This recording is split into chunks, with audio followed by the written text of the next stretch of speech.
मूसा के बारे में सोचिए। मूसा, परमेश्वर ने मूसा को चुना, जलती झाड़ी से उससे बात करी।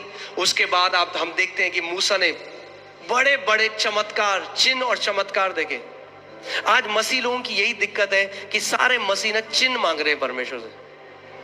ओह God give me a sign, प्रभु मुझे एक साइन दे, प्रभु मुझे एक साइन दे। सबसे बड़ा साइन जो प्रभु को देना था 2000 साल पहले दे दिया आपके लिए। उससे बड़ा और कोई साइन आपको मिलने वाला है नहीं। सो बंद करो ये पीली साड़ी देखना और लाल रुमाल देखना, और प्रभु यीशु मसीह ने जो क्रूस में कर दिया उसकी तरफ देखने लग जाओ। वो साइन है। यशाया की पुस्तक में लिखा है, this shall be the sign, a virgin will give birth. ये तुम्हारे लिए चिन्ह होगा कि एक कुंवारी पुत्र को जनेगी। यही हमारे लिए सबसे बड़ा साइन है। आमीन। साइन नहीं चाहिए अब हमें, और हमें वचन चाहिए। अपने पड़ोसी को बोलो, साइन ढूंढना बंद करो और वचन ढूंढना शुरू करो।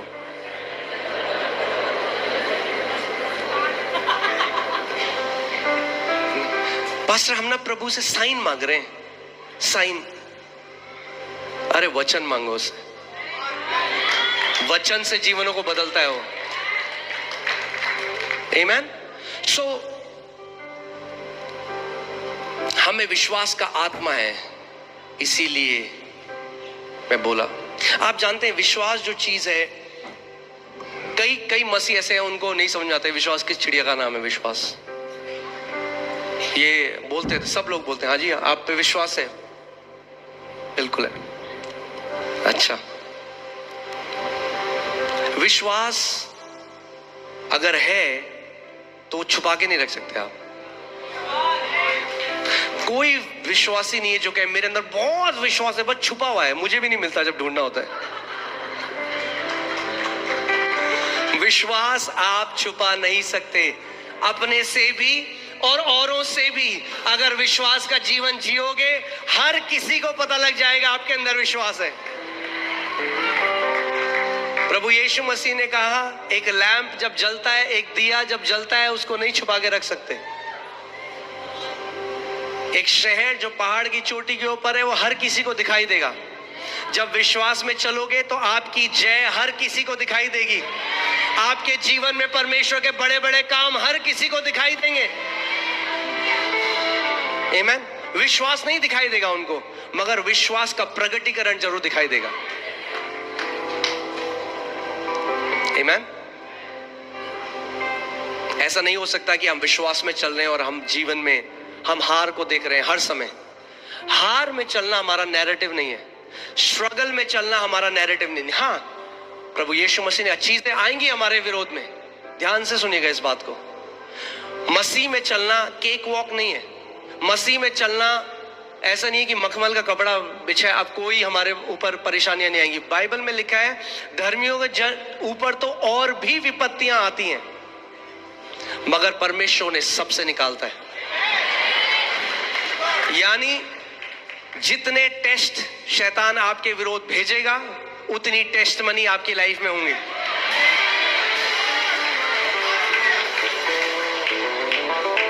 आमीन। सो जब वो समझ जाएगा कि भैया ये तो जो मैं तीर भेजता हूं, परमेश्वर उसको ट्रॉफी बना देता है इसके लिए, तो तीरें कम कर देगा वो भेजना। आप जानते हैं, क्योंकि शैतान जो है ना, वो ओमनी प्रेजेंट नहीं है। क्या बोलेंगे इसको? सर्वव्यापी नहीं है, यानी हर जगह पर मौजूद नहीं है। तो वो हर किसी के साथ, वो उसी के ऊपर टाइम वेस्ट करेगा जिसके ऊपर उसे कुछ फल मिल रहे हैं। जब यीशु की परीक्षा लेने आया, बोला अगर तू परमेश्वर का पुत्र है, तो ये बोल, यीशु ने कहा लिखा है।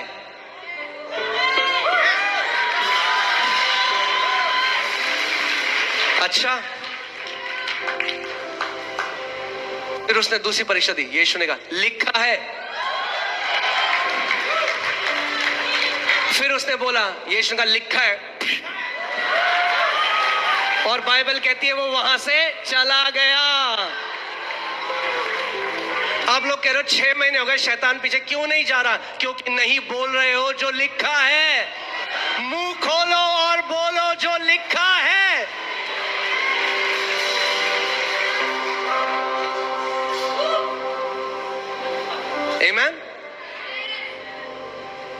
तो आपके घर में नॉक करने की देखता हूं, आने देते नहीं आने देते, आपने उसे बेडरूम में बिठा दिया।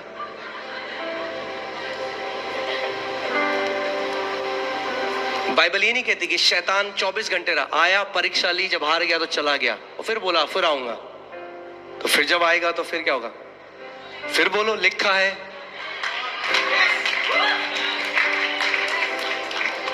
मगर इसका मतलब हमें पता होना चाहिए कि क्या लिखा है, वरना आप गाने गाओगे जब वो आएगा। You have turned, वो भी डांसेगा आपके साथ।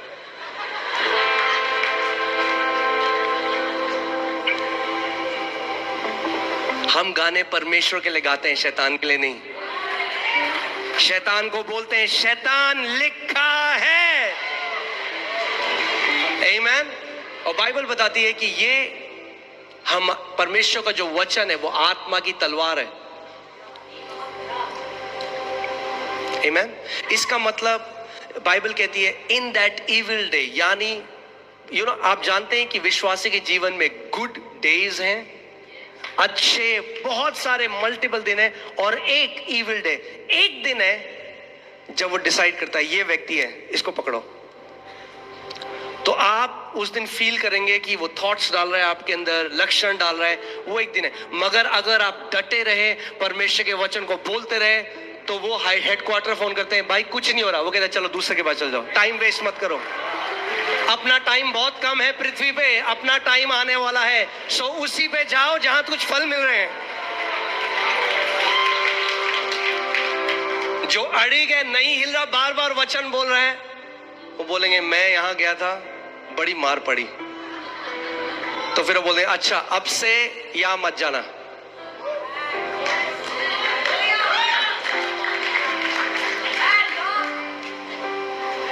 आमीन। मगर बाइबल कहती है कि जब वो इविल डे आए, जब वो दिन आए, आप उठे, लगा अचानक आपको हृदय में बड़ा तेज पेन हुआ, थॉट डाला हार्ट अटैक आ रहा है, यही तो वो करता है। पेट में दर्द हुआ, कोई अटैक आ रहा है। वो क्या चाहता है कि आप उस विचार को सुनो, उसके साथ सहमत हो और मुंह से बोल दो।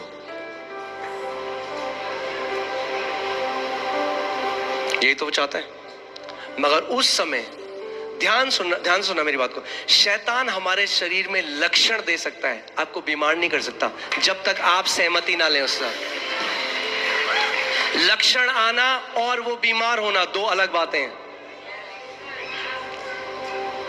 मेरे को एक बात बताइए, क्या टेम्पटेशन जब आती है किसी को, जब परीक्षा आती है, टेम्पटेशन आई, कोई भी टेम्पटेशन, जैसे किसी व्यक्ति के अंदर एक विचार है मैं चोरी कर लूं, वो एयरपोर्ट में उसने देखा वहां पे एक कुछ भी है रखा हुआ, और एकदम विचार उठा ले, कोई नहीं देख रहा, क्या उसने चोरी करी है? नहीं, उसको टेम्पटेशन आई। टेम्पटेशन सिन नहीं है, ठीक है, टेम्पटेशन सिन नहीं है। तो जो टेम्पटेशन पाप के लिए है, वो ही लक्षण बीमारी के लिए है। यानी जब लक्षण आए तो आप बीमार नहीं हो, वो लक्षण है। हम क्या करते हैं, जब टेम्पटेशन आती है तो हम क्या करते हैं, उसको रिजेक्ट कर देते हैं। वैसे ही आपको लक्षण को रिजेक्ट करना है यीशु के नाम में, और बोलना है मैं इसको ग्रहण नहीं करता।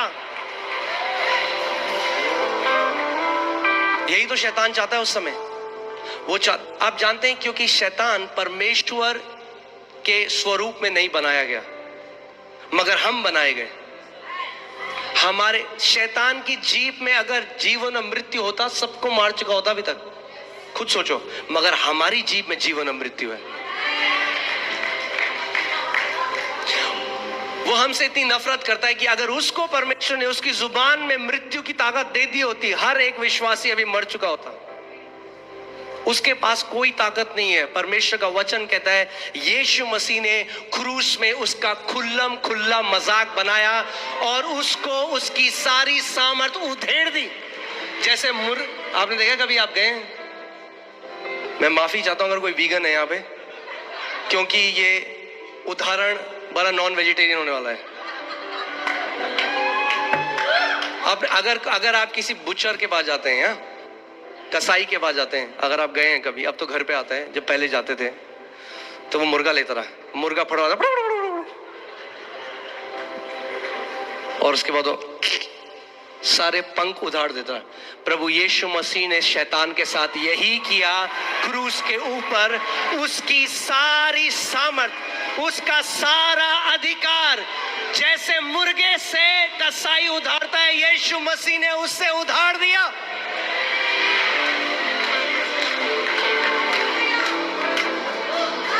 अब उसके पास उतनी ही सामर्थ्य है जितनी आप उसे देते हो।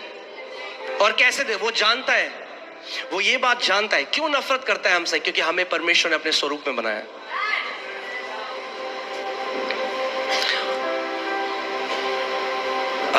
पहला पत्रस 5:8 लगाइए। बाइबल कहती है कि हमारा जो विरोधी, हमारा एडवर्सरी, जो इंग्लिश वाले में लिखा है, वो गरजने वाले शेर की तरह, गरजने वाला शेर नहीं है, गरजने वाले शेर की तरह। अगर आप कोई इंसान के लिए कोई बोलेगा ये व्यक्ति इंसान की तरह, हम बोलते हैं कुत्ता इंसान की तरह चल रहा है, क्योंकि वो कुत्ता इंसान नहीं है। इसीलिए बाइबल उसको कहती है वो गरजने वाले शेर की तरह, क्योंकि गरजने वाला शेर नहीं है, वो चूहा है।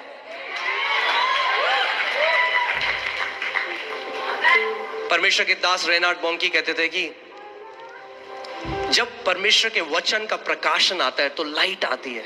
और वो लाइट ऐसी है कि आप एक कमरे में गए और आप एक सुन रहे हैं गरज, बोलते ना, और आप कह रहे हैं पता नहीं बब्बर शेर है यहाँ पे या कौन सा भयंकर वाला शेर है, और तब तक आपको आवाज आ रही है, बस आप डर रहे हैं, आप कांप रहे हैं, ये शेर मुझे कभी भी खा देगा। आप लाइट ढूंढ रहे हो और आपने लाइट का स्विच ऑन किया, और जैसे ही आपने लाइट का स्विच ऑन किया, आप कमरे के साइड में देखते हैं कि एक चूहा है, उसके पास एक माइक्रोफोन है, वो कर रहा है। ऐसी शैतान भी है।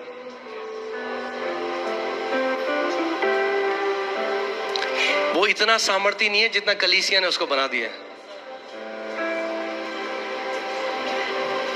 आमीन। देखिए, आप किसी भी चीज को मैग्नीफाई कैसे करते हो? मैं बता, सपोज करिए यहाँ पे 2 डॉट है, एक लाल एक पीला, ठीक है, 2 बिंदु हैं। हमें एलईडी में आपको लाल और पीला बिंदु दिखा। अगर आप लाल बिंदु के ऊपर ध्यान देने लग जाओगे तो थोड़ी देर में क्या होगा? पीला गायब हो जाएगा और लाल बड़ा हो जाएगा।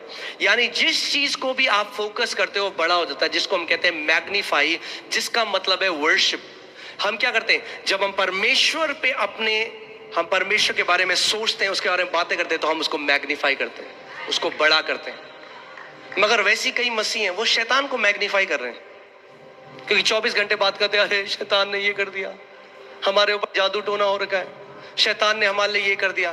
तो वो क्या कर रहे हैं? और शैतान कहता है वाह, इनविटेशन आया आज मेरे पास रजौरी गार्डन से, तो 7 और दोस्तों को लेके आता है, कहता है चलो। फिर से लगाइए उस स्क्रिप्चर को। आप देखिए, ध्यान से सुनिए। सचेत रहो और जागते रहो, क्योंकि तुम्हारा विरोधी शैतान गरजने वाले सिंह की नाई इस खोज में रहता है कि किसको फाड़ खाए। ठीक है? वो क्या खोज रहा है? कि किसको फाड़। यानी वो अपनी मर्जी के हिसाब से नहीं फाड़ सकता जिसको फाड़ना चाहे, उसे खोजना पड़ेगा पहले, कौन सा सही बंदा है वो मिलेगा। ऐसा नहीं है कि किसी को भी खोज के फाड़ देगा, ऐसा होता है सबको फाड़ देता आज तक। तो ढूंढ रहा है।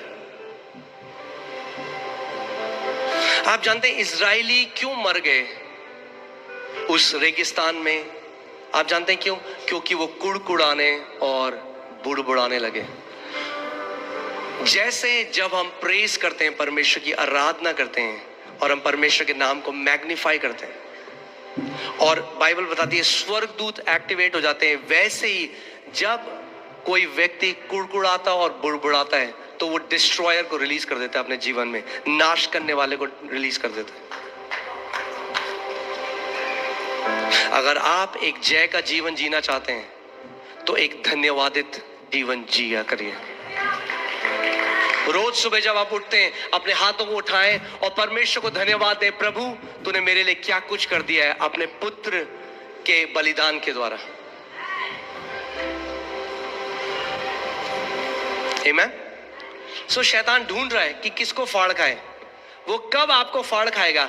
जब वो फाड़ खाने वाले विचार आपको देगा, और अब वो फाड़ने वाले विचार आप अपने मुंह से बोलेंगे। हाय, मुझे लग रहा है मुझे हार्ट अटैक तो नहीं आ रहा है, और यीशु मसीह ने क्या कहा? बाइबल क्या बताती है? नीति वचन 18:21 में कि मृत्यु और जीवन कहाँ है? मृत्यु बोल दी उस व्यक्ति ने अपने ऊपर, हार्ट अटैक बोल दिया, अपने ऊपर खुद प्रोफेसी कर दी, रिजेक्ट नहीं किया। जो सिम्टम शैतान लेके आया, शैतान आपको, आप जानते हैं क्योंकि हम ज्ञानेंद्रियों में, इसलिए शैतान क्या करता है? आपके इमोशंस को टच कर सकता है। इसीलिए रीजनिंग में आप शैतान को कभी नहीं हरा सकते, मगर फेथ में आप हर समय उसको हरा सकते हैं। और फेथ किस पे बेस्ड है? जो परमेश्वर का वचन लिखा है। आमेन, हालेलुया।